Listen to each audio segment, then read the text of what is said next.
Brownies mawar satu telur jadinya banyak banget. Ini bisa banget buat ide jualan, hasilnya juga lembut. Liatin.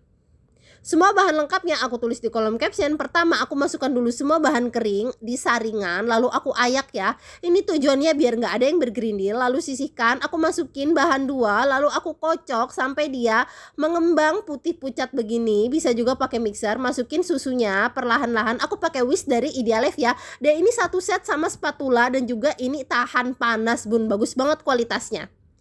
Masukin sisa bahan lainnya, aduk yang rata, lalu aku tuang ke cetakan yang udah diolesin minyak. Lakukan sampai selesai.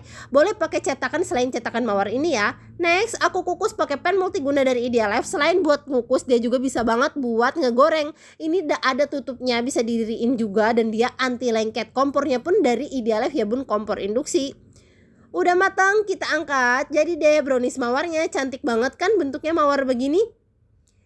Ini bisa banget buat ide jualan, arisan, hantaran, atau buat hidangan pengajian, ataupun buat cemilan sendiri. Rasanya enak dan juga ini ekonomis. Yuk bikin!